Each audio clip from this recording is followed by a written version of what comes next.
Shalom à tous, que l'Éternel Dieu vous bénisse, que l'Éternel vous garde. Bienvenue donc à cet enseignement sur le mot gras. On continue donc notre série et on va analyser et en fait apprécier aussi, d'après l'actualité, ce qui se passe afin d'apprendre à juger, apprendre à discerner ce qui est bien et ce qui est mal.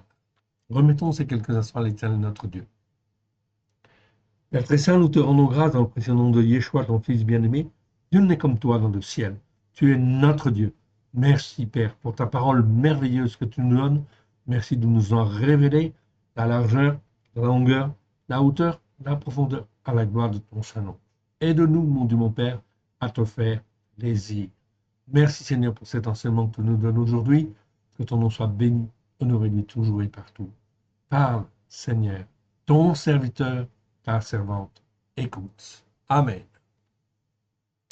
Allons donc en fait dans le psaume en fin de compte 49, 49, verset 4, ou plutôt 5 selon effectivement la numérotation en fin de compte des textes hébreux.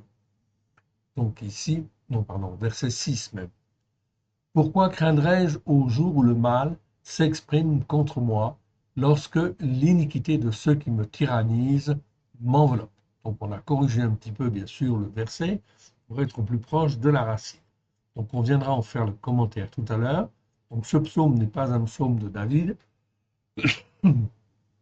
c'est un psaume des fils de Korah. Donc les fils de Korah, eh bien effectivement, en fait, ont été zélés en fait pour l'Éternel. Okay. Korah, vous vous souvenez, c'est celui qui s'est rebellé contre Moïse. Il est mort, il a été enterré, en fait, ici, mais ses fils ont survécu parce qu'ils se sont repentis et ils ont été zélés pour l'Éternel. Donc, ils ont fait un certain nombre de psaumes, notamment. Donc, nous allons étudier un de ces psaumes et vous verrez que c'est dans la même, en fait, ici, même état d'esprit. C'est le même esprit, en fin de compte, donc c'est l'Esprit Saint qui agit, en fin de compte, sur ces hommes et qui leur donne la force, en fait, ici, de comprendre, en fait, les choses comme il convient et la force aussi d'agir, de discerner, d'apprendre, en fait, ici, à saisir ce que l'Éternel Dieu est en train de faire et à la gloire de son Saint-Nom. On va étudier, en fin de compte, donc, ce psaume aujourd'hui. On va revoir la définition comme on le fait, en fait, à l'habitude. Okay. Déjà, en fait, avec le mot rat, en fait, ici, que l'on voit en fait ici. Je vais donc en fait ici l'agrandir. On va revoir la définition et on va donc commenter par rapport en fait à ça. Ok.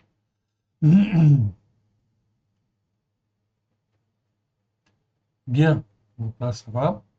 Le mot ra, donc comme vous le savez en fait déjà, Resh Aïn.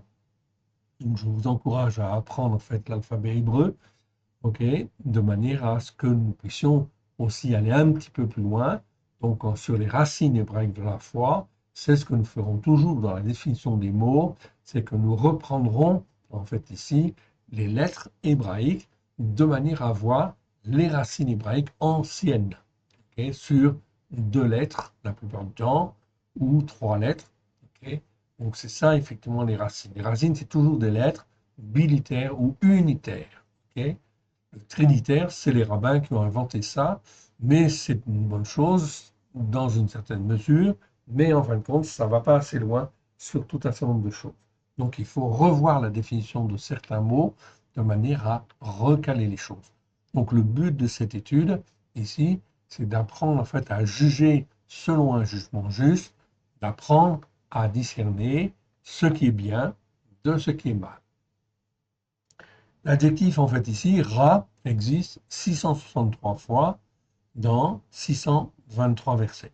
Donc, à retenir, vous le voyez, c'est un adjectif qui est donc très fréquent, effectivement, dans la parole de Dieu. Et s'il est aussi fréquent, c'est parce que, en fait, c'est utile et l'Éternel Dieu a beaucoup de choses à nous dire et à nous apprendre avec grâce et vérité au travers de Yeshua.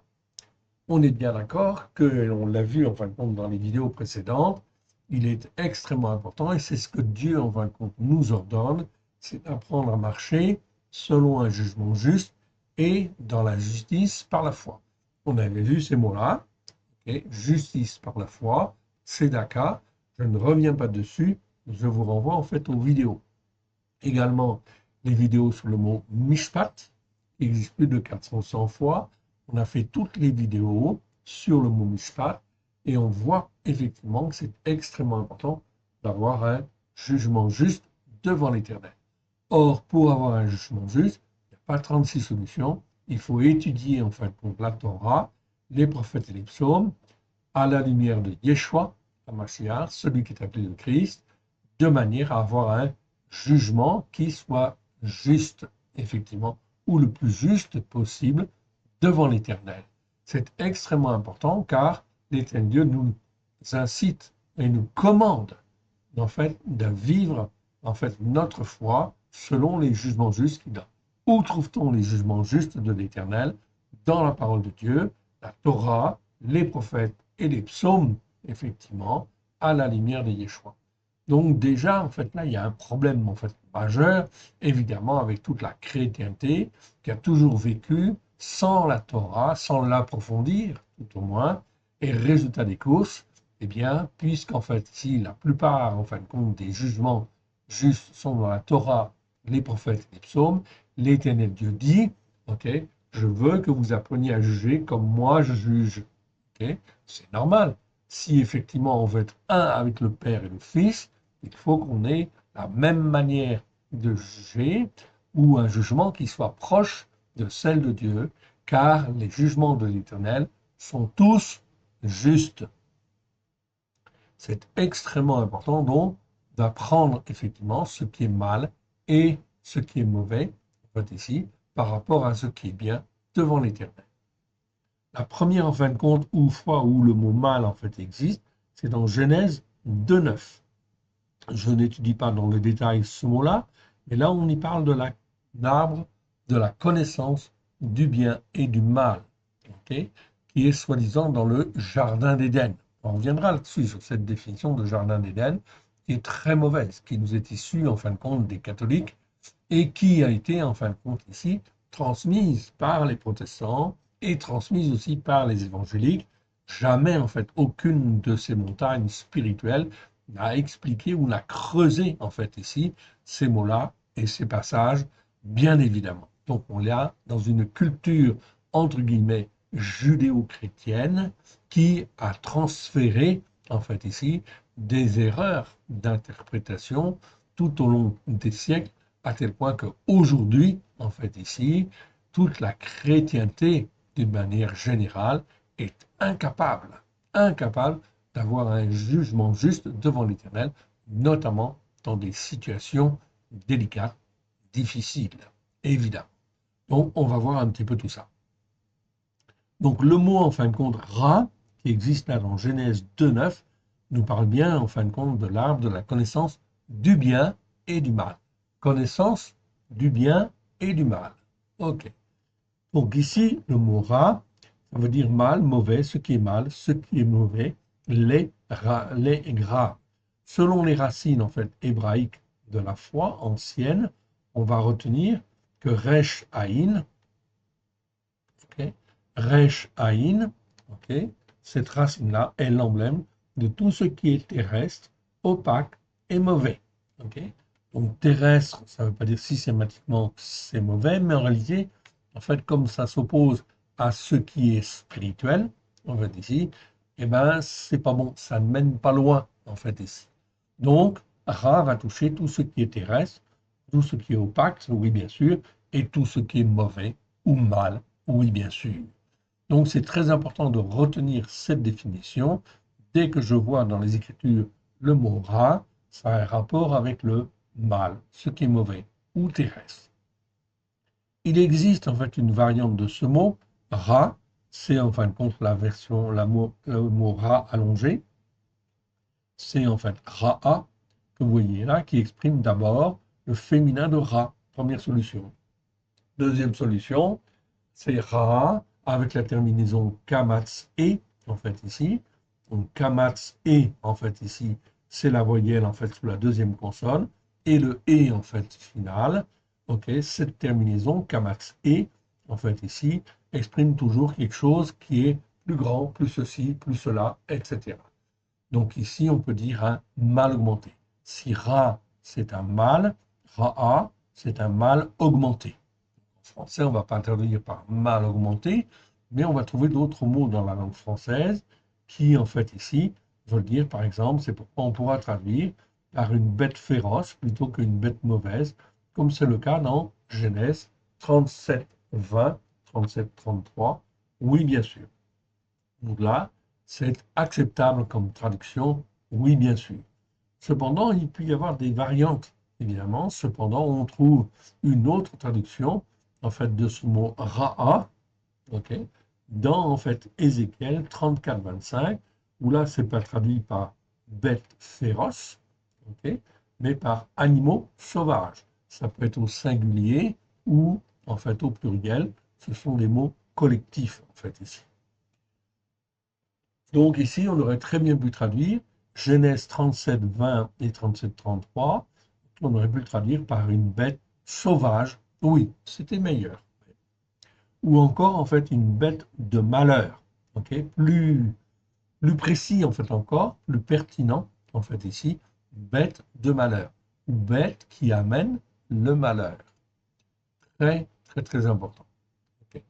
En effet, le mot Raha veut bien dire malheur. On le retrouve au moins 284 fois dans les Écritures, dont 70 fois rien que dans le livre de Yirmiyahu, Jérémie.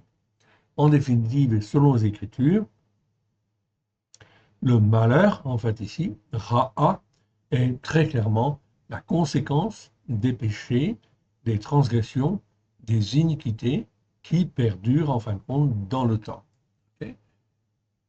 C'est donc là quelque chose de très, très important. On l'a vu en fin de compte déjà, on a vu tous les versets, on a vu le mot Ra'a. Ok. Donc là, effectivement, Ra'a, c'est bien la conséquence, en fait, ici, des péchés, des transgressions, des iniquités qui perdurent dans le temps. Donc, lorsque les péchés, les transgressions, les iniquités perdurent dans le temps, ça entraîne automatiquement, en fait, le mal en retour, ok, c'est-à-dire, en fait, ici, le malheur, en fait, ici. Ok. Très bien. Donc ça, c'est pas peut-être, c'est systématique. Or là, on est effectivement dans les règles de la Torah, des prophètes et des psaumes, et le monde entier, qu'il soit croyant ou non croyant, est assujetti aux lois de l'Éternel. Oui, pourquoi? Parce que c'est l'Éternel qui a créé les cieux et la terre.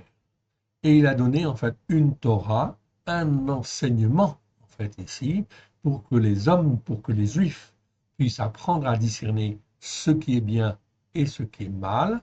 C'est pour ça que les Juifs, et notamment Israël, ont une notion en fin de compte du mal plus, comment dire, plus intense, beaucoup plus pertinente en fait que les autres nations en fin de compte dans le monde, et bien plus pertinente aussi que en fait ici tous ceux qui sont élevés dans la culture judéo-chrétienne. Oui, bien sûr, car dans la culture judéo-chrétienne, on n'utilise pas en fait la Torah ou très très peu.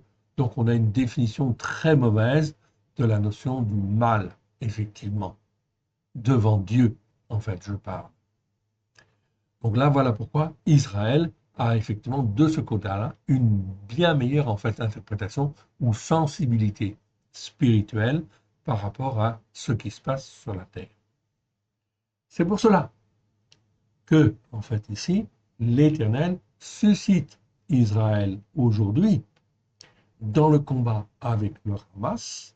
En fait, ici, c'est une guerre spirituelle. En réalité, il ne faut pas se tromper. C'est en fait ici l'Éternel qui montre à l'ensemble des nations combien il faut se battre, s'élever contre, en fait, ici, le terrorisme et, en fait, toutes les organisations terroristes et, effectivement, en fait, ici, les combattre, mais les combattre jusqu'au bout.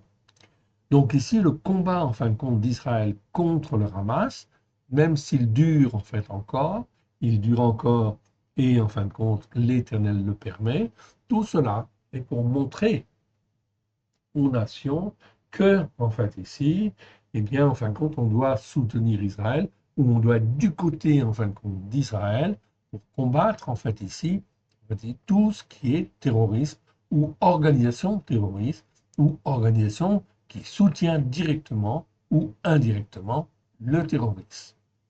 On voit notamment en France, vous avez entendu parler il y a quelques semaines, effectivement, d'un rapport qui avait été remis en fin de compte au ministre Retailleau sur en fait les frères musulmans qui sont installés en France. Oui, bien sûr, en France, vous avez bien entendu, et qui est une organisation qui est déjà très bien installée et qui a toute une organisation, effectivement. Ce, en fait, rapport montrait et indiquait, en fait, la dangerosité de la présence des frères musulmans, effectivement, sur le territoire français. Ce à quoi Macron, notre président, a, en fait, ici, rouspété, en fait, enfin, rouspété, repris, en fait, Retailleau, en fait, ici, en fait, ici, tempérant les choses et ne voulant pas, effectivement, que, en fait, le ministre Retailleau puisse communiquer ces choses-là et ne pas spécialement combattre, en fait, ici, les frères musulmans en France. Alors que les organisations des frères musulmans, dans certains pays, en fait, arabes, notamment même les pays arabes, ne sont pas tolérés justement à cause de leur idéologie. On est là dans ce qui est bien ou ce qui est mal devant Dieu. Selon la Torah, effectivement, on voit très très bien que là, effectivement, on est vraiment dans la définition de ce qui est mal devant Dieu, évidemment. Donc, il faut combattre, en fait, ici, ces choses-là. Donc, vous voyez, en fait, ici, qu'il y a un gros problème, en fin de compte, en France, oui, qui, en fin de compte, va surgir à un moment donné ou à un autre. Ce n'est pas encore le temps. Pour le moment, l'Éternel Dieu montre avec Israël l'attitude qu'il faut avoir dans ce combat, en fait, ici, vis-à-vis, en fin de compte, de ces organisations terroristes. Donc, on ne peut pas se tromper, en fait, ici. Donc, voilà pourquoi il faut soutenir Israël dans son combat, parce que le fait de soutenir Israël dans son combat, ça veut dire qu'on est d'accord, en fait, ici, avec cette interprétation. Et si on n'est pas d'accord avec cette interprétation, le résultat, c'est que les frères musulmans vont prendre de plus en plus de place, effectivement, dans nos sociétés occidentales qui ne savent pas discerner ce qui est bien de ce qui est mal. Sociétés occidentales qui sont dans une culture judéo-chrétienne, on est bien d'accord, qui se perd effectivement, en fait ici, on est bien d'accord là-dessus, ce qui fait qu'elle a beaucoup plus de mal à discerner en fait les dangers, en fait ici, les dangers spirituels. Oui, bien sûr. Les dangers spirituels qui sont des dangers qui deviennent en fin de compte des réalités en fait ici, sur notre terre. Oui, car on est en fait là dans un combat d'idéologie en fait ici.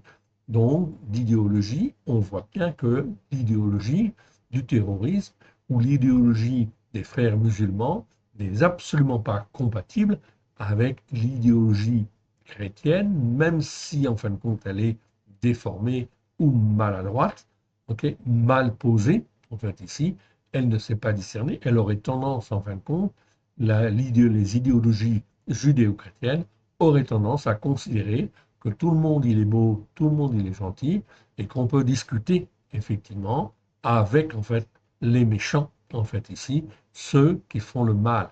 La Bible est très très claire, en fait ici, non, sur ton territoire, en fait ici, les étrangers vivent sur son territoire doivent adopter la loi, en fin de compte ici, la Torah, en Israël, c'était comme ça. Donc sur, en fait, le territoire d'Israël, tous les étrangers qui sont acceptés sur la terre d'Israël doivent, en fait, ici, écouter et même mettre en pratique, en fait, la Torah. L'Éternel Dieu dit bien, il y aura une seule Torah pour le juif et pour l'étranger qui vit sur la terre d'Israël. C'est extrêmement important.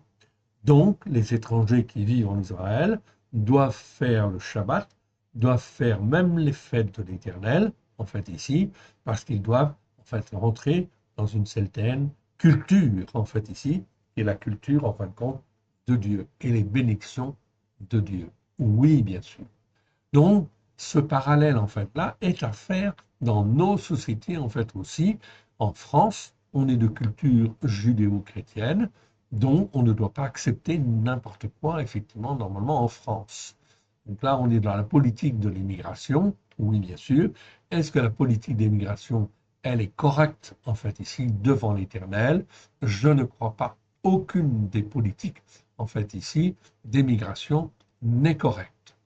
Si on regarde en fait ici la politique d'immigration de Donald Trump, par exemple, eh bien effectivement, il y a beaucoup d'étrangers illicites aux États-Unis. Et lui, il a pris en fin de compte une mesure drastique de, en fait ici, rejeter, même emprisonner, tous les étrangers, en fin de compte, qui sont là, en fait ici, de manière illicite. Or, ce n'est pas bien sûr une bonne politique, on est bien d'accord, parce que la Bible dit que l'étranger, tu dois l'accueillir.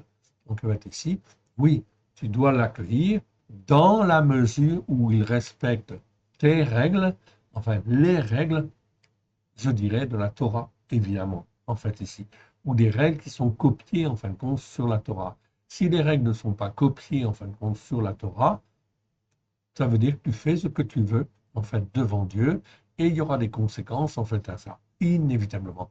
Entre guillemets, c'est mal devant Dieu. Donc, toutes les politiques émigratoires qui existent dans les pays, en fait, occidentaux, notamment, je ne connais pas celles qui sont à l'étranger, en fait, ici dans les autres pays, mais les pays, en fait, de confession judéo-chrétienne, en fait, ici, ont toutes, en fait, ici, une politique émigratoire qui est mauvaise, où on fait ce qui est mal devant Dieu. Car l'Éternel Dieu, en fin de compte, dit bien que, en fait, on doit, en fin de compte, s'occuper de l'étranger et notamment de l'étranger qui est un guerre, c'est-à-dire un étranger non hostile, qui accepte les lois du pays et qui accepte effectivement d'honorer l'Éternel. C'est bien ce qui est écrit, en fin de compte, dans la Torah. Or, effectivement, pour la France, par exemple, ça pose en fait un grave problème. Pourquoi? Parce qu'elle se dit, en fin de compte, république laïque, donc elle n'accepte pas les lois de Dieu, donc ces lois ne sont pas en fait en correspondance avec les lois de Dieu, évidemment. Donc sa politique émigratoire est forcément mauvaise, donc qui va entraîner des tas de problèmes et des tas de tensions, évidemment, dans les temps à venir, avec effectivement des prisons qui sont bondées, en fait, ici, ça va poser en fait encore plus de problèmes et de difficultés en termes de gestion et de coûts, en fait, aussi, bien évidemment. Donc tout cela va aggraver effectivement la situation de la France. Donc ça ne va pas aller dans le bon sens, non. Ça va aller, en fait, ici, de malheur en malheur. Le malheur, en fait, ici, est très clairement conséquence des péchés, des transgressions, des iniquités qui perdurent dans le temps. Donc les malheurs, en fait, ici, vont venir, en fait, ici. Ils sont déjà là, dans une certaine mesure, mais ils vont s'aggraver. C'est exactement aussi comme les orages, en fin de compte, que vous avez, en fait, vus ces derniers jours, en fait, ici. Eh bien, qu'est-ce qu'on annonce cet été? On annonce, en fait, un été encore plus chaud que l'année dernière. C'est en fait aussi un moyen que l'Éternel en fait utilise pour amener en fait ici le malheur en fait ici sur la France. Ça va entraîner un certain nombre de catastrophes en fait ici, tout simplement en fait ici, dans le but que les hommes et les femmes se posent en fait ici les bonnes questions, qu'ils puissent se repentir et dire mais est-ce qu'il y a un Dieu ou pas en fin de compte? Et qu'est-ce que veut ce Dieu-là? Or, en fait, on s'aperçoit qu'on nous a menti, en fait, ici, sur la réalité, en fin de compte, de Dieu, de l'existence de l'éternel Dieu. L'éternel Dieu, c'est le Dieu d'Abraham, de Israël, de Jacob. C'est le Dieu, en fin de compte, des prophètes. C'est le Dieu de David, c'est le Dieu de Moshe, c'est le Dieu de Yeshua. Il y a un seul Dieu unique et vrai, Et ce Dieu-là, en fait, ici, il a donné, en fait, ici, la Torah, ok, les prophètes et les psaumes, et en fait, il nous a révélé, il y a 2000 ans, la vérité au travers, en fin de compte, de Yeshua, son fils bien-aimé, ok, puisque Yeshua dit, en fait, ici, sur le poteau d'exécution, je dis bien le poteau d'exécution, et non pas la croix. La croix, en fin de compte, ici, est un symbole, en fait, ici, qui vient de l'empereur romain Constantin. Au 1er siècle, jamais, en fait, ici, on utilisait la croix. La croix n'existait pas, en fait, ici. Yeshua n'a jamais été crucifié. Non. Yeshua a été pendu au bois. Là, on est d'accord. Donc, c'était à l'époque des poteaux, en fait, ici. Donc, la croix, en fin de compte, dans la chrétienté, n'apparaît, en fin de compte, ici, qu'avec l'empereur romain Constantin, qui impose, en fait, à l'Église catholique, la croix comme symbole, en fait, ici. C'est pour ça que la croix, en fait, ici, aujourd'hui, dans le monde, en fait, chrétien, en fin de compte, c'est un symbole, mais c'est un symbole qui, en fin de compte, ne vient pas de Yeshua. C'est un symbole qui vient de l'empereur romain Constantin.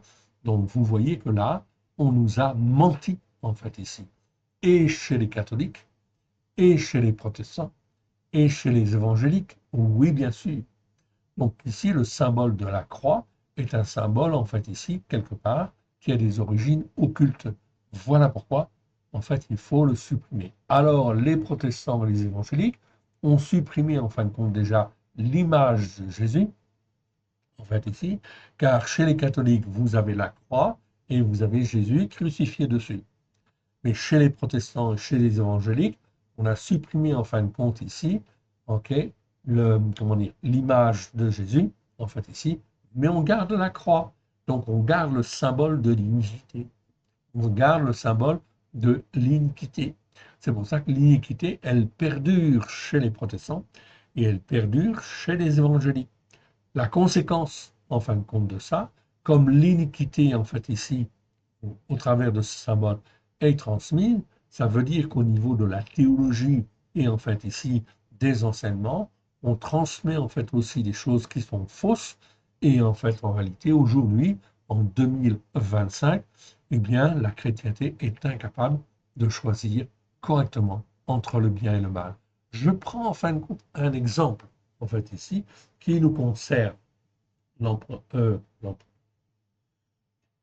ok, le président Trump, c'est pas un empereur encore. Bien que, quoique, il se comporte un petit peu comme un dictateur. Ok. Mais en fin de compte, peu importe. C'est bien, en fin de compte, dans un sens, ok, tant qu'il reste, en fait, ici, sur, en fin de compte, la Bible. Donc, il est croyant. Oui, bien sûr. C'est une bonne chose. Ok. Voilà pourquoi. Lui, en fin de compte, dans son attitude, c'est le seul président, ok, le seul chef d'État qui, en fin de compte, a compris qu'il fallait soutenir Israël et aider Israël. Donc ça, c'est bien devant Dieu, c'est même très bien, c'est même remarquable. On peut dire, en fait, que son action a été remarquable, en fait, ici, pour soutenir Israël devant, en fin de compte, l'Éternel. Donc, selon les Écritures, c'est une excellente action. Et il est, en fin de compte, lamentable, en fait, ici, que parmi, en fin de compte, les sociétés dites chrétiennes ou judéo-chrétiennes, il n'y ait pas d'autres, en fait, ici, nations qui se soient levées, en fait, ici, pour soutenir Israël.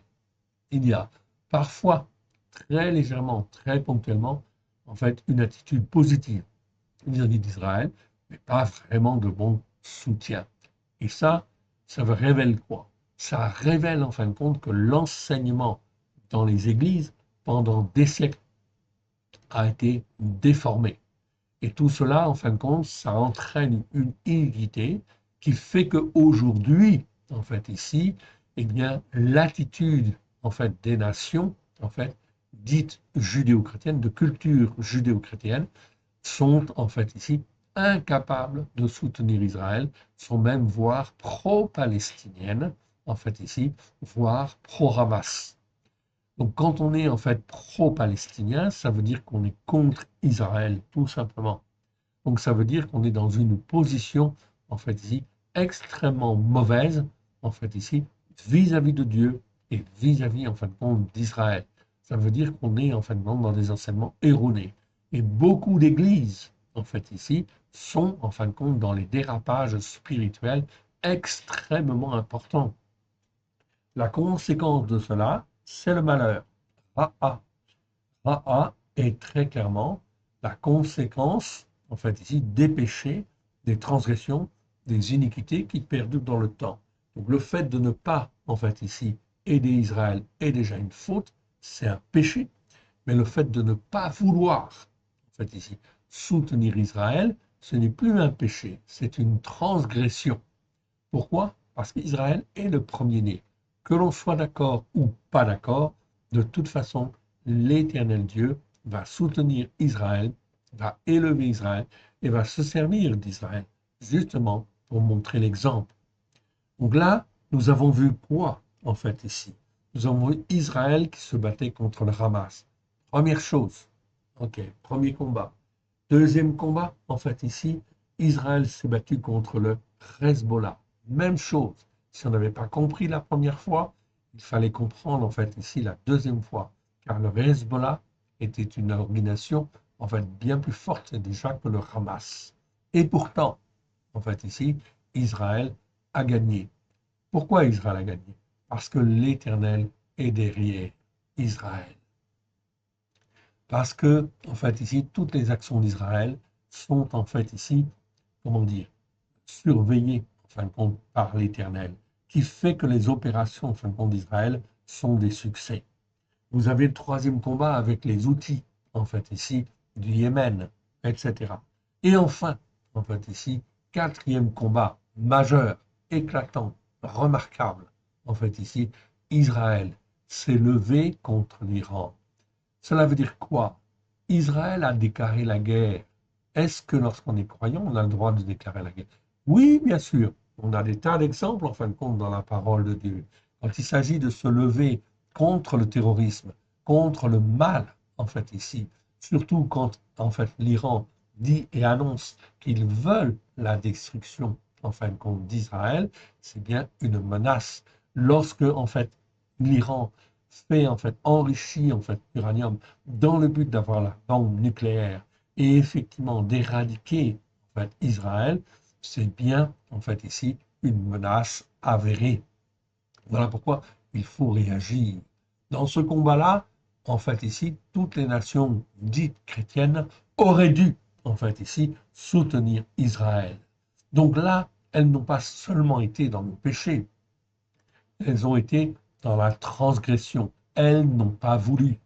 Donc l'orgueil de ces nations, de ces rois, de ces chefs, en fait ici, a fait qu'ils n'ont pas voulu soutenir. Ils ont cherché des excuses pour passer au travers. Résultat des courses, ils sont dans des transgressions qui perdurent dans le temps. Résultat des courses, ça va entraîner le malheur. Oui, et les malheurs, et notamment sur la France, oui, bien sûr, qui est une des nations, en fait, ici, qui doit montrer l'exemple. Donc, ce qu'a fait, en fait, ici, en termes de soutien, les États-Unis vis-à-vis d'Israël, c'est une excellente chose. Voilà pourquoi la France aurait dû être devant pour montrer, en fait, l'exemple. Même si elle n'avait pas les moyens physiques de soutenir Israël, comme les États-Unis l'ont fait, peu importe, elle devait être là, elle devait montrer l'exemple. Elle aurait dû montrer l'exemple et elle doit montrer dans les temps à venir l'exemple en fait aussi. Elle le fera au travers de certains hommes, oui, c'est sûr. OK? Pas au niveau de la République. Au niveau de la République va être frappée en fait ici. Oui, bien sûr. Pourquoi? Parce que la République se dit laïque. Quand en fait ici, le président dit la République française est une république laïque. Cela veut dire, en fait, ici, quelque part, Elohim, on ne veut pas de toi. On ne fera pas appel à toi et on ne veut pas de toi sur notre territoire, en fait, ici. On ne veut pas de toi, en fin de compte, dans nos vies, en fait, ici, OK, sur notre territoire. OK. Heureusement, ce n'est pas, en fin de compte, la pensée, en fin de compte, de tous les Français. Heureusement, en fait, ici. Mais ce n'est pas forcément la majorité non plus. il y a effectivement, en fin de compte, des groupes qui s'élèvent et qui sont extrêmement violents contre Israël et qui sont extrêmement violents contre la parole de Dieu, contre, en fait, ici, Christ, oui, bien sûr. Cela s'élève et cela va venir s'élever, en fait, encore plus en France que dans les autres nations, parce que la France devait montrer l'exemple. Je vous rappelle, la France en hébreu, c'est le mot tsarfat. Tsarfat, c'est le creuset où on forme les bijoux, en fait, ici, où on forme, en fait, les idées pour montrer l'exemple, en fait, ici. Donc la France, en fait, est toujours la France. Okay. Mais la France ne doit pas être une république laïque. Elle peut être une république, mais elle doit être une république, en fait, ici, croyante. Oui, croyante en l'éternel Dieu. Oui, bien sûr, au travers de Christ Yeshua. Et elle doit dire, effectivement, la Torah est la vérité. Cela viendra si des hommes se lèvent, si des hommes et des femmes se lèvent pour dire que la Torah est la vérité. Oui, bien sûr. Donc, ce qu'a fait en fin de compte les États-Unis, ce qu'ont fait les États-Unis, ce qu'ont fait en fin de compte le président Trump est une excellente chose en venant soutenir Israël. On est bien d'accord. OK? La guerre a duré 12 jours, oui. Et en fin de compte, que s'est-il passé? La guerre est arrêtée, Trump, en fin de compte, est intervenu, oui, bien sûr, et effectivement, l'Iran, en fin de compte, s'est retrouvé dans une situation extrêmement affaiblie. En fait, ici, on est bien d'accord. C'est l'œuvre, en fin de compte, d'Israël, okay, essentiellement, effectivement, puisqu'en fin de compte, Israël et en fait les États-Unis à la fin, on est bien d'accord. Mais c'est essentiellement Israël. Mais en réalité, derrière, c'était l'Éternel. C'est l'Éternel qui a permis, en fait, ici, que les avions, que les militaires, que l'armée, que Tsahal puissent toucher à son but partout, etc. Et en fin de compte, affaiblir, en fait, l'Iran. Parce que c'était la volonté, en fin de compte, de Dieu, en fait, ici, que d'affaiblir complètement l'Iran. Oui, il y avait une fenêtre d'opportunité que les Juifs ont compris. Donc Benjamin Netanyahu avait compris en fin de compte et il voulait aller plus loin. Oui, bien sûr. Mais en fin de compte, Trump, ok, dans sa culture en fait judéo-chrétienne, a été élevé en fait ici par les évangéliques.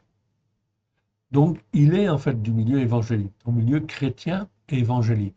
Donc, il est là dans une culture en fin, où il ne veut pas faire la guerre et en fin de compte, il croit qu'il peut discuter en fin de compte avec tout le monde et que tout le monde peut comprendre en fin de compte des arguments, notamment si c'est en fin de compte pour avoir de l'argent en fait ici ou avoir une économie en fin de compte très forte.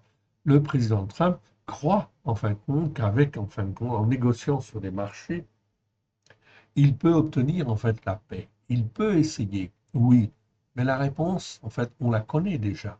C'est non. Car l'idéologie, en fait, en face, c'est une idéologie, en fin de compte, de destruction, de mort qui est là. Et ils ne sont pas passionnés, en fin de compte, par l'argent. Non. Ils veulent éradiquer Israël. Ils l'ont dit et c'est ce qu'ils veulent faire. Donc, on a vu au travers de ces quelques jours, depuis l'arrêt, en fait, ici, depuis l'arrêt, en fin de compte, ici, des hostilités entre Israël et, en fait, l'Iran, qu'est-ce qu'on a vu? On voit, en fin de compte, l'Iran qui fait, en fin de compte, des manifestations pour célébrer, en fin de compte, tous ceux qui sont morts et les faire passer pour des martyrs, etc. Mais ils n'ont pas l'intention, en fin de compte, de plier le genou. Donc ça veut dire que là, ça veut dire quoi? Ça veut dire que, en fait, ici, Trump n'aurait jamais dû, en fait, ici, imposer le cessez-le-feu.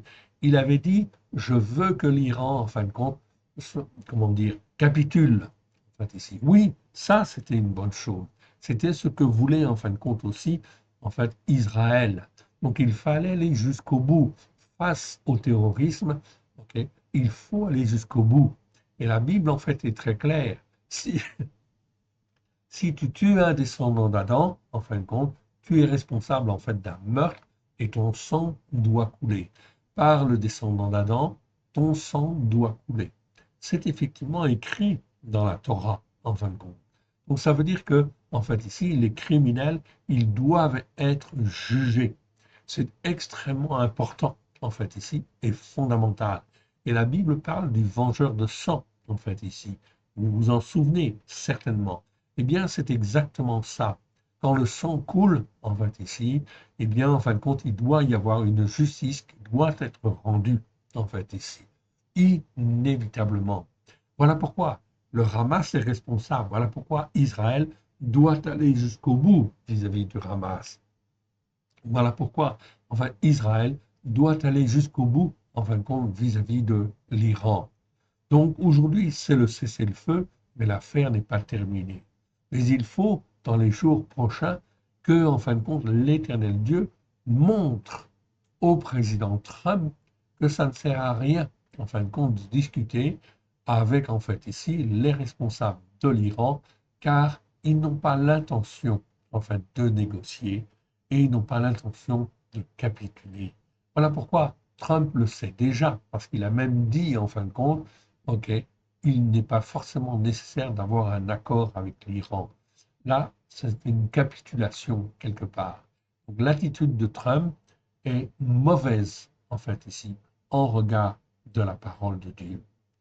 Autant elle était très bonne dans le soutien à Israël, dans le fait d'intervenir, de faire intervenir les bombardiers sur les centrales nucléaires, ça c'était une excellente chose devant l'Éternel. C'était un temps de guerre. Maintenant, ce n'est pas le temps de la paix, en fait, ici, non. Et ce n'est pas, en fait, le président Trump a décidé, en fait, ici, de lui-même. C'est une décision charnelle. C'est une décision qui n'est pas conforme, en fait, ici. Arrêter le conflit, ce n'était pas conforme, en fin de compte, à l'écriture. Ce n'est pas conforme, en fin de compte, ok, à ce que l'Éternel Dieu voulait, en fait, ici. L'Éternel Dieu veut la justice et ne veut certainement pas laisser une menace, en fait, de destruction sur le peuple d'Israël. Voilà pourquoi l'attitude, en fin de compte, de Trump n'est pas bonne, en fait, ici. Et si elle n'est pas bonne, elle est mauvaise en réalité. Elle est mauvaise car elle conduit effectivement à une menace qui survit, en fin de compte, au travers de ce conflit. Ensuite, nous avons vu, en fin de compte, d'autres mots formés sur la racine ra, le verbe ra'a, qui veut dire en fait être mal ou se sentir mal, en fait ici, lorsqu'il est conjugué au cal ou au ifil, en fait ici, c'est faire, donc c'est faire le mal ou faire du mal. Lorsque l'Éternel Dieu fait éclater en fait les orages, que en fin de compte, en fait ici, il y ait des pylônes électriques qui sont tordus, etc. C'est l'Éternel qui fait le mal, qui permet en fin de compte que le mal, en fait ici, se fasse. Tout simplement dans le but d'amener les uns et les autres, en fait ici, à considérer que nous ne sommes pas sur une bonne voie, mais que nous sommes sur une mauvaise voie. Et voilà pourquoi, en fait, ici, l'Éternel Dieu utilise ces choses-là dans le but, en fait, ici, de nous montrer que nous n'avons pas été enseignés, en fait, ici, sur, en fait, les bonnes doctrines. Toute l'Église, d'une manière générale, qu'elle soit catholique, protestante ou évangélique, n'ont pas enseigné la vérité, en fait, ici. Voilà pourquoi il faut, en fait, revoir les choses, en fait, ici, et se recaler. Demander pardon, en fait, à Dieu d'avoir participé, d'avoir écouté, en fin de compte, les enseignements catholiques ou protestants, ou même évangéliques, parce qu'ils ne sont pas sur la Torah, les prophètes et les psaumes. Et le fait de faire le dimanche, en fait, ici, au lieu, en fin de compte, du Shabbat, eh bien, c'est déjà, en fait, accepter, en fait, ici, la doctrine catholique, la doctrine protestante, la doctrine évangélique. On n'est pas sur la Torah, les prophètes et les psaumes. Donc, on n'est pas dans la vérité. La dégradation, en fin de compte, ici, le mot suivant, en fait, ici, ro'a, on parle de dégradation morale et spirituelle. Donc, lorsque les péchés, les transgressions, les iniquités perdurent en fin de compte dans le temps, eh bien, il y a une dégradation en fin de compte spirituelle qui se fait. Ok. Et roi, en fin de compte, c'est un mot qui existe 19 fois dans 19 versets. Ok. Très, très, très mal traduit en fin de compte dans nos Bibles. C'est pour ça qu'en fin de compte, dans les églises, on n'enseigne pas cela. Et on parle en fin de compte ici d'un état de dégradation morale et spirituelle intense où se mêlent malice, perversité, influence des esprits de Bélial. La dernière fois, nous avions utilisé ce commentaire, en fait, ici, sur ce mot-là, pour parler de l'Iran. Oui, ils sont, effectivement, par leur doctrine, dans un état de dégradation morale et spirituelle intense, où se mêle malice. Oui, la malice, vous l'avez vu, en fin de compte, aussi au travers des négociations pour la limitation, en fin de compte, du nucléaire. En fait, l'Iran n'a jamais respecté, en fait, depuis des dizaines d'années, à utiliser la malice, la perversité, et en fait aussi l'influence d'esprits en fait de Bélial, c'est-à-dire des esprits de meurtre, des esprits d'extermination. Oui, bien sûr. Donc là, on a un bel exemple en fin de compte de dégradation morale et spirituelle intense où se mêlent malice, perversité et influence des esprits de meurtre. Oui, bien sûr, d'extermination. OK? Donc ça, c'est très parlant. Mais ce mot Roha, en fin de compte, ici, il a une dimension aussi dans notre culture, en fait, ici, ok, occidentale, oui, bien sûr. Notamment pour toutes les églises. Je parle bien des églises, vous avez bien entendu, en fait, ici. On parle de Christ, oui, bien sûr. Ok. Mais en réalité, en fait, ici, on a déformé le sens. En coupant, en fait, la racine de la Torah, eh bien, cela veut dire qu'on enseigne des choses qui sont fausses. Et il y a, en fin de compte, dans tout un certain nombre d'églises, en fait, ici, une dégradation morale et spirituelle intense. Et oui, intense, on s'en aperçoit comment? Eh bien, on s'en aperçoit tout simplement par rapport à l'attitude, en fait, ici, qu'a le monde chrétien vis-à-vis, en fin de compte, d'Israël. Donc, on peut dire qu'il y a état de dégradation morale, spirituelle intense, dès lors qu'en fin de compte, ici, un chrétien ou une église prend une position contre Israël. Et oui, qui est pro-palestinienne ou pro-Hamas, en fait, ici. Donc là, ça devient effectivement extrêmement grave. Donc là, on est dans une dégradation morale et spirituelle qui devient intense, où se mêle malice. Oui, bien sûr, on va utiliser en fin de compte des arguments, en fait, ici, tels que, en fin de compte, ici, la famine, en fait, ici, chez les Palestiniens, en fait, ici, les morts chez les Palestiniens, etc. OK? Donc, on va utiliser toutes sortes, en fin de compte, de malice, de perversité, et l'influence des esprits de Bélial, en fait, aussi, et notamment la haine contre Israël, oui, bien sûr. Très souvent, le fait d'être pro-palestinien, ça veut dire qu'il y a de la haine contre, en fait, les Juifs, contre, en fait, Israël. Donc, ça veut dire qu'il y a des esprits de Bélial, des esprits de Satan qui sont là, en fait, ici. Donc là, on est dans une dégradation morale et spirituelle. Cette dégradation morale et spirituelle, elle est plus ou moins intense, elle s'aggrave en fin de compte dans le temps, oui bien sûr. La première fois où l'on rencontre ce mot-là, c'est effectivement dans les plaies d'Égypte avec en fait Pharaon qui a un rêve, il voit des vaches grasses et puis des vaches maigres. Donc les vaches maigres sont dans une laideur physique extrême. Elles sont tellement laides qu'elles peuvent être décrites comme affreuses, dans un état de dégradation avancé, complètement décharné. Oui. Tout cela est l'image, en fin de compte, spirituelle de l'Égypte à ce moment-là. Donc ce mot-là décrit un état, en fait, ici, de dégradation morale et spirituelle intense. On retrouve, en fin de compte, ce mot-là également avec le prophète Jérémie, dans, en fin de compte, Jérémie, en fait, ici, chapitre 24, versets 2, 3, 8 et 17, où là, en fin de compte, l'Éternel Dieu utilise cette analogie avec, en fin de compte, les enfants de Juda. Les enfants de Juda sont comparés à des figues affreuses. Cela veut dire des figues dont, en fin de compte, qui sont mauvaises, qui ne peuvent plus être mangées, en fait, ici, avec qui on ne peut plus travailler, faire des mets succulents. Non, c'est intéressant. C'est plus possible.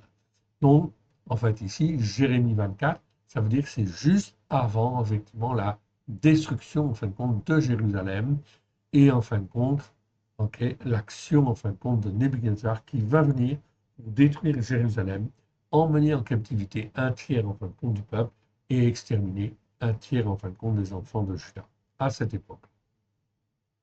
Donc le mot roi, vous le verrez, en fin de compte, dans notre dictionnaire, le Milan Kalsar, qui va bientôt sortir. Oui, en fait, on est en train de le terminer, en fin de compte, ici. On est en train de peaufiner les derniers détails et en fait, on attend les budgets, en fait, aussi pour pouvoir, en fait, l'éditer. Mais ça va se faire d'ici 1 mois, 2 mois, 3 mois tout au plus. Dans les 19 versets où se trouve le mot roi, pardon, vous pourrez constater que le mot roi est toujours, toujours, toujours mal traduit. Les traducteurs n'en avaient pas saisi la pertinence. Pourquoi? Parce qu'ils étaient dans l'erreur, parce qu'ils ne cherchaient pas la vérité, en fin de compte, devant l'Éternel. Ok? Alors que ceci, en fin de compte, était écrit depuis 2000 ans, révélé au travers de Yeshua HaMashiach. Mais dès lors qu'en fin de compte, on ne dit pas que la Torah est la vérité, alors il y a un voile sur les traducteurs et sur l'enseignement, oh oui, bien sûr. Mais c'est dû à l'iniquité qu'ils transfèrent de génération en génération. Nous avons vu le mot Ra'av, en fait, aussi, Ra'av, qui, en fin de compte, existe 101 fois dans 188 versets et qui veut dire famine. Donc ce mot-là est traduit par famine ou par faim. Celui-là est bien traduit. Vous avez certains mots qui sont bien traduits. Rahav est bien traduit.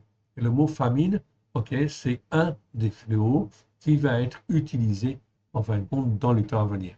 Je rappelle les 3 VO. L'épée d'abord, ok, Rerev, ok. Donc c'est l'épée, c'est-à-dire c'est la violence, en fait, ici. C'est la violence qui s'exprime. C'est la grenade qui, en fin de compte, éclate dans un bar, en fin de compte, par exemple, en fait, à Grenoble. C'est en fait ici l'étudiant, en fin de compte, ou l'enfant, en fait, l'enfant ou l'adolescent qui a 15 ans, 17 ans, qui prend un couteau, qui poignarde, en fin de compte, une jeune fille. C'est ce qui s'est passé, en fait, à côté de chez nous, en fait, ici, dans le collège, de l'autre côté de la rue, en fait, ici.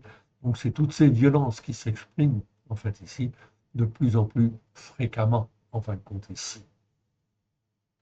OK. Et qui, en fin de compte, sont des malheurs qui arrivent. OK. Donc ici, rêve, en fait, ici, c'est le premier fléau. Premier fléau, pardon, la famine, Rahab. Deuxième, en fin de compte, l'épée. Vous pouvez les mettre dans l'ordre que vous voulez. Ensuite, en fait, ici, c'est la peste, en fait, ici. Donc la peste, en fait, ici, c'est comme le Covid, la peste ou toutes sortes de maladies, en fin de compte, qui peuvent venir. Oui. Et enfin, en fait, le quatrième, en fait, ici, si on peut le citer, c'est les bêtes féroces. Bêtes féroces, c'est les prophètes, mais en réalité, ce n'est pas bêtes féroces. Je vous ai dit que ce mot-là, c'est en fin de compte être vivant qui amène le malheur. C'est donc très, très, très important, en fait, ici. Comme j'avais cité comme exemple, en fait, pour la France, le président Macron, qui, l'année dernière, décide, en fin de compte, OK, comment dire, d'abolir, en fin de compte, l'Assemblée, en fait, ici, nationale. OK? Donc aujourd'hui, vous voyez qu'au niveau du gouvernement, nous avons, en fait, compte ici, un gouvernement qui est difficilement gouvernable, effectivement. Et, en fin de compte, ce n'est pas fini. Donc, vous allez voir effectivement des aggravations en fait, à ce niveau-là. Donc, forcément et inévitablement, en fait, l'aggravation de problèmes en fait, en France, de problèmes graves. Donc, accrochez-vous à la Torah, évidemment. La seule solution par rapport aux événements qui vont venir, aussi graves soient-ils, en fait, il n'y a qu'une solution, c'est de s'attacher à l'éternel Dieu de tout son cœur, de toute son âme, de tout son être. Et lui, effectivement, est capable, en fait, de nous sortir de, en fait, ici, la détresse oppressante qui amène l'angoisse. En hébreu, le mot tsara. J'y reviendrai. Le mot ra'a, on l'a vu, ra'a, ça veut dire, en fin de compte, berger, en fait, ici, ou être pasteur. Je n'insiste pas dessus. En fait, la plupart du temps, donc, c'est être berger, être pasteur.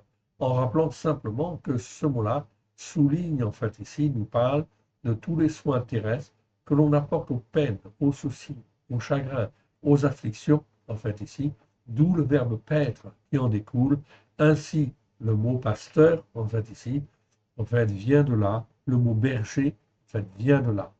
Ainsi, selon les Écritures, la responsabilité d'un pasteur ou d'un prêtre ou d'un responsable spirituel est de prendre soin des brebis qui sont dans ce qui est mal sur la terre. Vous voyez les deux lettres ici, Rechaïn, ou leur donner. Et en fait ici, c'est la vie de Dieu. C'est le symbole de la vie de Dieu, en fait, ici. Donc, un pasteur, en fait, ici, un prêtre, un responsable spirituel, ne doit faire, en fait, ici, en fait, qu'une seule chose, s'occuper des brebis dans le but de les soigner, de les guérir et de leur donner la vie de Dieu, c'est-à-dire de les amener sur la montagne de Sion. Or, en fait, ici, depuis 2000 ans, qu'est-ce que vous voyez?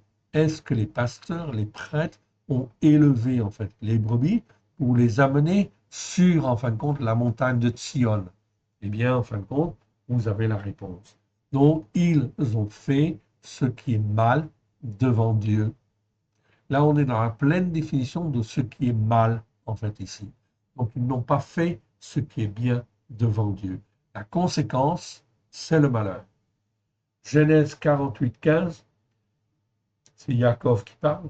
Il bénit en fin de compte ici, car le mot en fait Ra ici peut avoir en fait une connotation en fin de compte de diriger, gouverner. Jacob dit, il bénit Yosef et dit que le Dieu en présence duquel ont marché mes pères, Abraham et Yitzhak, le Dieu qui m'a conduit. Donc vous voyez que le mot en fait ici a le sens de conduire, le sens de diriger en fait ici. Comme en fin de compte, par exemple, David, dans le psaume en fait 78, 72, en fait ici, 78, 72, il dirigea, David les dirigea avec un cœur intègre, il les conduisit avec des mains intelligentes. Donc vous voyez que le mot ra'a peut avoir une connotation de conduire, diriger, en fait ici. Et que tous ceux qui s'opposent en fin de compte à Dieu, en fait ici, sont des pasteurs ou des bergers ou des chefs qui, en fin de compte ici, font ce qui est mal devant Dieu. Dans Jérémie 49, verset 19, ici on parle du chef qui résistera en fin de compte à Dieu, à sa parole, en fait ici, à la Torah. Eh bien, celui-là, en fin de compte, il sera pris, oui bien sûr. On ne peut pas résister en fin de compte à Dieu. C'est l'Éternel Dieu qui veut en fait amener en fait ici la Torah dans le cœur des uns, le cœur des autres. Oui, bien sûr. Okay. Il y a moins de bruit en fin de compte maintenant. J'espère que la clim en fait ici ne vous a pas trop gêné pour entendre quand même. J'espère en tout cas. Michée chapitre 5 verset 4. Il se présentera et il gouvernera avec la force de l'Éternel. Donc on voit en fin de compte ici le mot gouverner en fait ici, c'est le mot ra'a en fait ici. Donc c'est le mot qui est utilisé pour dire être berger ou en fait ici être en fait ici. Donc on le traduit par il gouvernera. Pourquoi? Parce qu'il y a la notion d'autorité en fait aussi qui est là. Donc Michée 5.4 nous parle de Yeshua. Il gouvernera avec la force de l'Éternel, avec la majesté du nom de l'Éternel, son Dieu. Ok. Donc on a vu en fin de compte ici, on a revu la définition, on a fait pas mal de commentaires. Et en fin de compte, je voudrais revenir quand même au psaume en fait 49.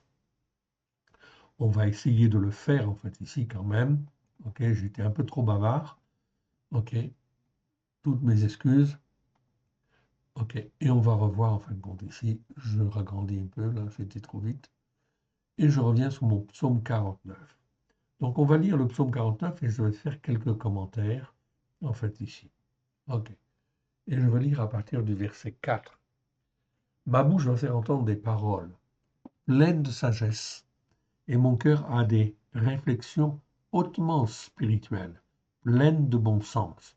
Donc on a corrigé en fin de compte le verset, en fait ici, pour être vraiment dans le bon sens, en fait ici, au plus proche de l'hébreu.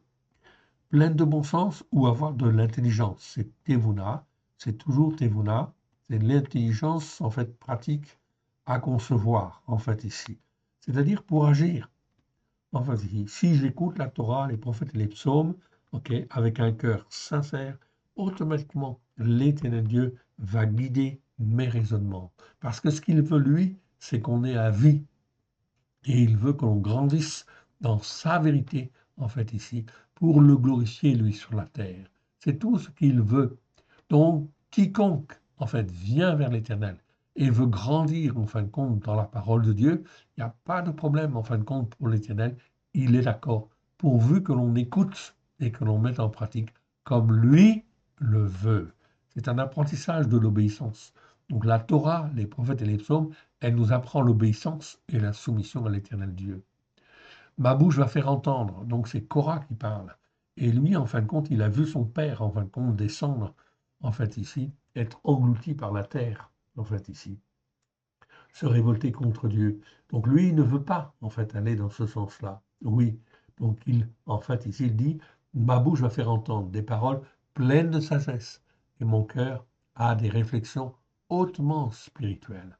Donc ici, le mot pour hautement spirituel, en fait ici, des réflexions, ok, petit f, on va les voir, non, c'est petit j, en fait ici, c'est le mot, en fin de compte ici, non, c'est le mot, oui, c'est ragout, voilà, c'est ça. Donc je le vois, en fin de compte ici, c'est le mot ragout. Donc je vous le montre.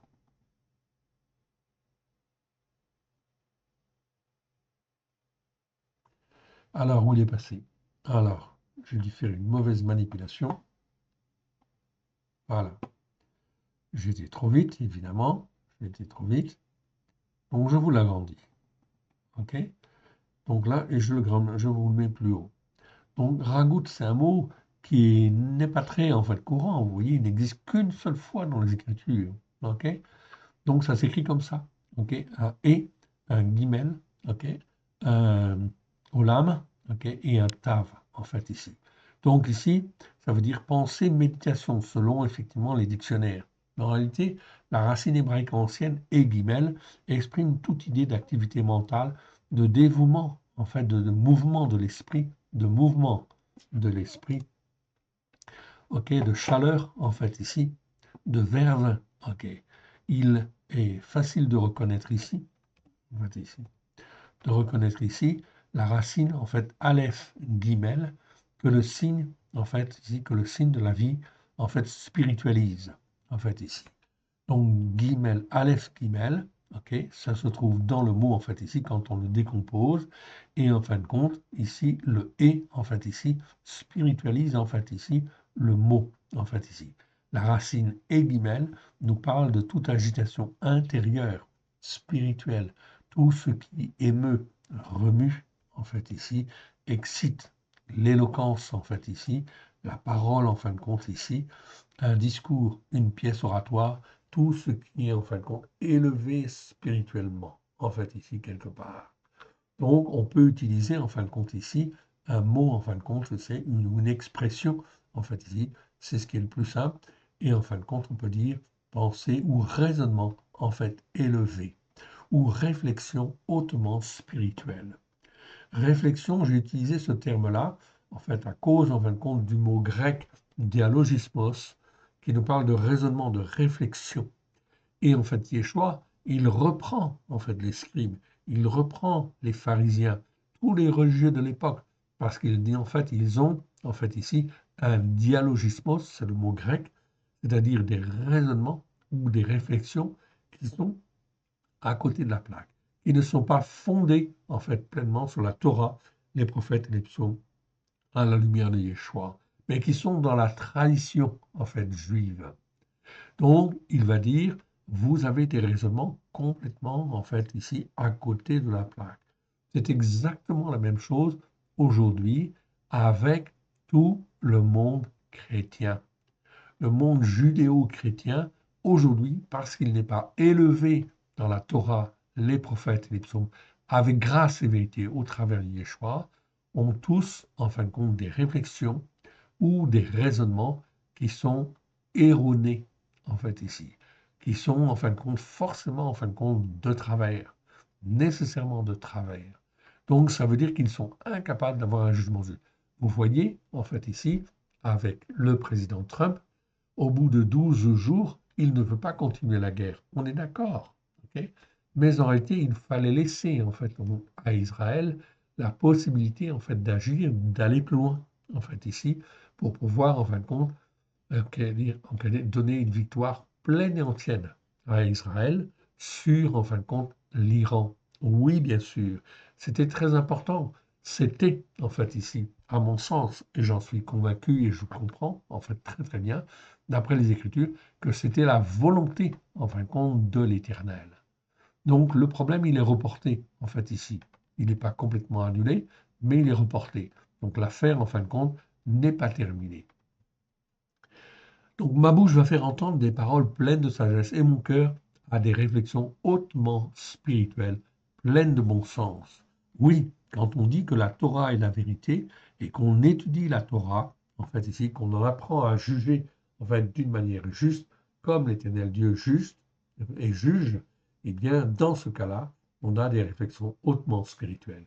Je prête l'oreille aux paraboles qui me sont inspirées. J'ouvre mon chant au son de la harpe.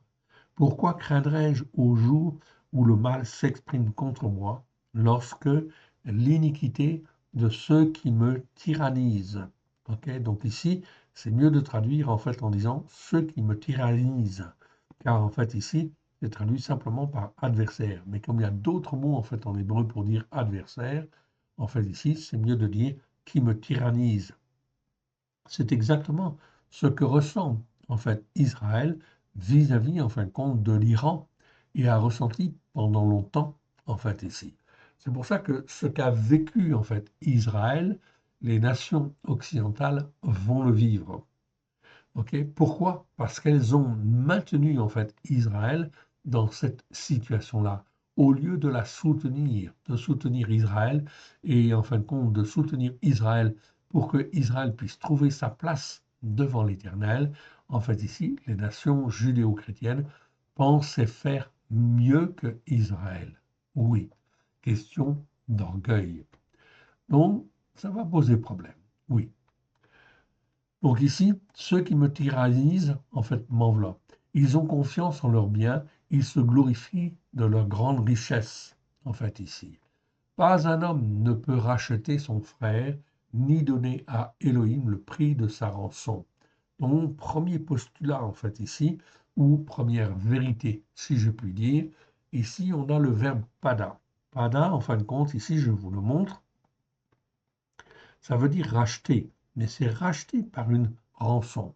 C'est pas toujours, en fin de compte, bien traduit, hein, on est bien d'accord, en fait, ici.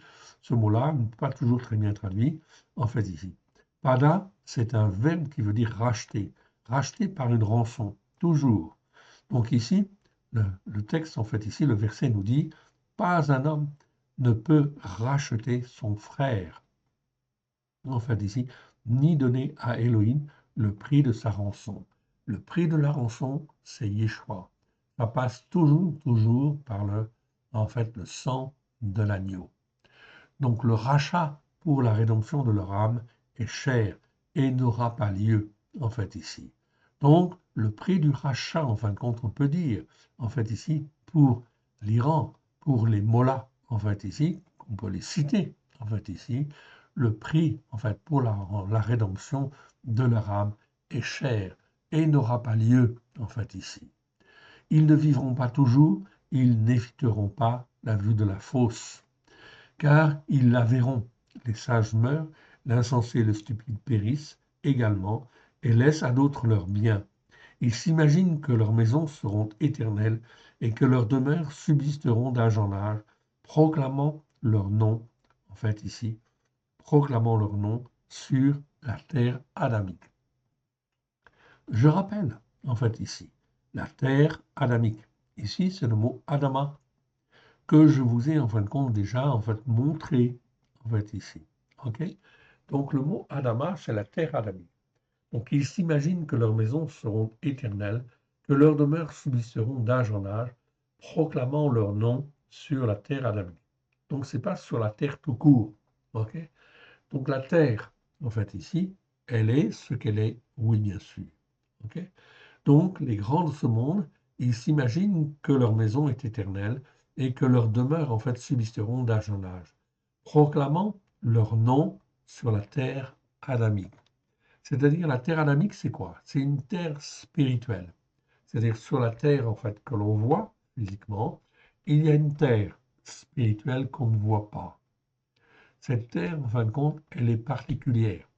Elle vise, en fin de compte, je vais vous redonner en fait la définition du mot Adama. Vous allez en fait ici comprendre peut-être un peu mieux. Adama, c'est ça la définition. J'en ai fait un résumé en fait ici. Ok. Donc ce mot-là est très très mal traduit. Hein. Ok. Donc c'est un mot qui existe 225 fois dans 211 versets. Oh là, je l'ai perdu. Ok, on va le retrouver, c'est pas grave. Ok, on va le retrouver et le voilà. Ok. Bon, je remonte en fait ici pour l'avoir bien. En fait ici. Voilà donc la définition. Donc Adama, vous pouvez le retenir. Vous pouvez même copier si vous voulez, en fin de compte, ici l'écran si vous voulez. Ok. Donc c'est traduit dans la seconde 93 fois par terre. Comme le mot Aretz. C'est traduit par pays 83 fois, par sol, ou divers en fait comme champ, agriculture, selon les nations. Ok. Mais c'est pas bon tout ça. En fait, ce mot nous parle de la terre primitive homogène, de l'élément adamique, de la terre en fin de compte adamique. En fait ici. Ce qu'il faut retenir en fin de compte dans ce mot-là, c'est en fait ici que le mot en fait ici contient deux lettres ici, Dalet même. Ok, ces deux lettres en fait sont extrêmement importantes et fondamentales. Ok, DM en fait, ça veut dire en fin de compte, c'est les racines en fin de compte du mot sang, si vous voulez, en fait ici.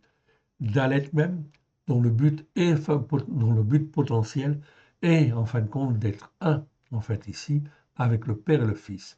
C'est-à-dire la terre adamique, la terre spirituelle, contient un certain nombre d'éléments, en fait, spirituels, dont à la Torah, évidemment, qui permet en fin de compte de nous former, de nous façonner dans le but d'être un avec le Père. La terre adamique, elle contient Christ, elle contient le salut de Christ, elle contient tout ce qui est spirituel, en fait, de la part de Dieu pour former, façonner. Donc, ce n'est pas une terre palpable, non, c'est une terre spirituelle. Voilà pourquoi les traducteurs se sont plantés, parce qu'ils n'ont pas compris, en fin de compte, qu'il y avait, en fin de compte, une dimension spirituelle, ou une dimension figurée, si vous voulez. Donc ça, c'est extrêmement important, car cette Adama, c'est une terre spirituelle qui nous forme, qui nous façonne. Ainsi, Adam n'a jamais, en fin de compte, été, en fait de la poussière de la terre. Non, ça, c'est les catholiques qui l'ont dit. C'est en fin de compte les catholiques. Ça a été repris par les protestants. Ça a été fait en fin de compte par les évangéliques, en fait aussi, etc. Donc ils sont tous dans l'erreur, en fait, ici quelque part. Donc on est fait de la poussière de la terre et on retourne en fait à la poussière. Non, absolument pas. L'homme, en fait, Adam, est fait, en fait, il contient aussi les deux lettres, Dalet, même. C'est-à-dire que Adam, lorsqu'il est créé, il est fait potentiellement pour être transformé, façonné à l'image, en fin de compte, du Père et du Fils. Okay. C'est donc extrêmement important. Ça rejoint ce que Yeshua dit, je leur ai donné la gloire que tu m'as donnée, afin que eux soient un comme nous sommes un. Donc le descendant d'Adam, qui est un croyant, en fait ici, il a la capacité de devenir un avec le Père au travers, en fin de compte, de ses enseignements spirituels. Mais bien sûr, c'est en fait ici, Adama, ce n'est pas la poussière, en fin de compte, de la terre. Ce sont les éléments essentiels, en fait ici. Adam a été construit avec les éléments essentiels, fondamentaux, en fait ici, et vitaux, qui sont, en fin de compte, dans la Adama. C'est quand même terrible, hein? Donc il faut comprendre ça. Il faut le comprendre dans la tête, il faut que ça descende en fin de compte dans le cœur. On y reviendra de toute façon, en fait, ici, mais c'est extrêmement important et fondamental. Ça bouleverse en fait tout, en fait, ici, évidemment. Donc je réduis en fait encore en fait ici, parce que je me suis planté. Voilà. OK. Et je réduis en fait encore de 1. Voilà. Donc on est ici dans la Hadama. Elle est très importante à comprendre, cette Hadama. Donc on y viendra. On aura l'occasion de revoir. C'est normal qu'on ne comprenne pas tout du premier coup, hein. C'est normal, parce que c'est des notions, en fin de compte, très importantes qui n'ont jamais été enseignées dans les églises. Mais le descendant d'Adam, qui est en honneur, ok, donc là on parle du descendant d'Adam. Donc le descendant d'Adam, qui en fin de compte est croyant, au travers de Yeshua, il a la capacité d'être transformé, façonné pour être un avec le Père, le Fils. Mais le descendant qui est en honneur n'a point de durée. Il est semblable à des quadrupèdes que l'on égorge. Okay. Il ne vaut pas plus que des quadrupèdes. Okay. Quadrupède, c'est le mot béhéma, en fait, ici. Donc, on l'a toujours traduit, en fait, ici, dans notre traduction, par, en fin de compte, quadrupède. C'est mieux, en fin de compte. OK. Pour d'autres raisons que je vous expliquerai. Telle est leur voix, leur folie, et ceux qui les suivent se plaisent à leur discours. OK. Comme un troupeau, ils sont mis dans le séjour des morts. La mort en fait sa pâture, et bientôt les hommes droits les foulent aux pieds. Le rocher s'évanouit, le séjour des morts est leur demeure. Mais Elohim rachètera par une rançon. Là, je retrouve le mot pada qu'on a vu tout à l'heure. Mon âme, en fait ici, de la main du séjour des morts. Rachètera par une rançon mon âme de la main du séjour des morts. C'est littéralement, en fin de compte, c'est ça en hébreu. Rachètera mon âme de la main du séjour des morts, car il me prendra sous sa protection. Donc c'est bien l'Éternel qui fait les choses en fin de compte. Ok, c'est Elohim, notre Dieu, notre Père, qui nous rachète au travers du sang de l'agneau, en fait ici, pour que notre âme, ok, soit rachetée, pourvu qu'elle écoute, pourvu qu'elle soit comme une vierge sage et non pas comme une vierge folle, en fait, ici. Donc, vous voyez, sur la route, il y a beaucoup de pièges, en fait, ici, évidemment. Donc, toute la chrétienté, on peut dire, en fin de compte, d'une manière générale, est enseignée, a été trompée, abusée, en fait, ici, ok, par des enseignements qui, en fait, ne sont pas bons du tout. Mais Elohim rachètera par une rançon mon âme de la main du séjour des morts, car il me prendra sous sa protection. Ne sois pas dans la crainte, parce qu'un homme s'enrichit, parce que les trésors de sa maison se multiplient, car il n'emporte rien en mourant, ses trésors ne descendent point après lui.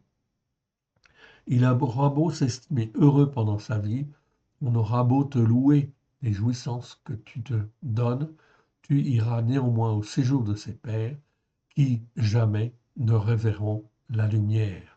Donc voilà, on parle en fin de compte ici très clairement, en fait ici, qu'est-ce qui se passe en fait après la mort. Donc on est sur la terre, on a le choix en fin de compte de faire les bons choix ou de faire les mauvais choix. Et toute notre vie, c'est cela. En fin de compte ici, on a la possibilité effectivement de choisir. Mais si je fais ce qui est mal en fin de compte sur la terre, eh bien en fin de compte forcément mon cœur va s'endurcir, je vais être en fin de compte dans, en fait ici, une en fait iniquité aggravée en fait ici, ou une iniquité en fin de compte, ok, qui est en fin de compte, ok, sur lequel je ne peux pas revenir. Les descendants d'Adam, qui est le descendant d'Adam qui est en honneur et qui n'a pas d'intelligence, est semblable au quadrupède que l'on égorge en fait ici. Donc le descendant d'Adam, qui en fin de compte ici n'a pas les yeux ouverts, en fait ici n'a pas d'intelligence parce qu'il n'a pas voulu écouter, il n'a pas voulu mettre en pratique, eh bien celui-là, il est comme un quadrupède que l'on égorge. Il ne vaut pas plus, car son âme n'a pas été formée en fait ici. On continue et on arrive en fin de compte dans le psaume en fin de compte 50. 50, en fait, un verset en fin de compte ici, verset 19. Tu livres ta bouche au malheur, ta langue est un tissu de tromperie. Okay. Donc là, on reprend à partir du 16. Et Elohim dit aux méchants, en fait, ici. Quoi donc? Tu énumères mes lois, tu as mon alliance à la bouche, mais en fait, tu hais l'instruction morale et tu rejettes avec dédain mes paroles derrière toi. Voilà ce que font, en fin de compte, ici, ok, même beaucoup, en fin de compte, de croyants. Tu énumères, en fait, mes lois, tu as mon alliance, donc l'alliance, en fin de compte, de Dieu, en fait, ici, au travers de Christ, à la bouche, mais en fait, tu hais l'instruction morale et tu rejettes avec dédain mes paroles derrière toi. Si tu vois un voleur, tu te plais avec lui, et ta part est avec les adultères. Tu livres ta bouche au malheur, et ta langue est un tissu de tromperie. Un tissu de tromperie parce que tu récoltes en fait ici les enseignements en fin de compte de la tradition, et tu es en train en fin de compte de les donner de la même manière. Tu t'assieds et tu parles contre ton frère, tu diffames le fils de ta mère. Voilà ce que tu as fait, et je me suis tu. Tu t'es imaginé que je te ressemblais, mais je vais te reprendre et tout mettre sous tes yeux. Prenez-y donc garde, vous qui oubliez Eloa. Eloa, c'est le nom de Dieu, en fait, ici, ok, au singulier. Eloa, c'est en fait ici le nom de Dieu, en fait, au singulier, c'est le singulier de Elohim. On peut dire ça. Ok, vous oubliez Eloa. On ne va pas le trouver, en fin de compte, ok, très très souvent, mais ce mot-là, en fin de compte, cette appellation-là, existe quand même une cinquantaine de fois. Prenez-y donc garde, vous qui oubliez Eloa.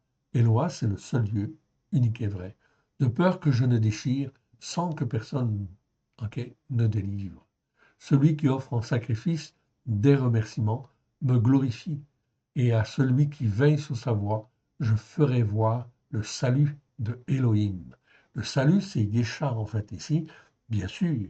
Donc, en fait, ici, à celui, en fait, qui veille sur sa voie, je ferai voir, en fait, le salut de Elohim. Donc, tous les gens qui se posent des questions, en fait, ici, l'Éternel Dieu dit, en fait, ici, je ferai voir le salut à celui qui veille sur sa voie. Je voulais lire aussi les versets 1 à 6 de ce chapitre, de ce psaume. Psaume d'Azaph, en fait, ici. Dieu, l'Élohim, l'Éternel, parle et convoque toute la terre. Voilà ce qu'il fait, en fait, aujourd'hui, avec, en fait, ici, toutes les choses qui arrivent. OK? Et, en fait, ici, le combat d'Israël contre, en fait, ici, le terrorisme. Dieu, en fait, l'Élohim, OK, l'Éternel parle et convoque la terre depuis le soleil levant jusqu'au soleil couchant. De Sion, beauté parfaite, Elohim resplendit. Donc vous voyez, on rappelle Sion, la montagne de la sainteté de Dieu, beauté parfaite. La Torah est parfaite. OK, voilà pourquoi tous les enseignements sur la Torah, en fait ici, sont sans aucune mesure, en fin de compte, sur la terre. De Sion, beauté parfaite, Elohim resplendit. Il vient notre Elohim, il ne reste pas en silence. Devant lui est un feu dévorant. Pardon. Autour de lui, une violente tempête. Il crie vers les cieux en haut et vers la terre pour juger son peuple. Rassemblez-moi, mes fidèles, qui ont fait alliance avec moi par le sacrifice. Quels sont en fin de compte les fidèles? Quels sont les fidèles? Les fidèles, ce n'est pas seulement les juifs, c'est tous les croyants qui ont été rachetés par le sang de l'agneau. Oui, qui ont fait alliance au travers de Christ.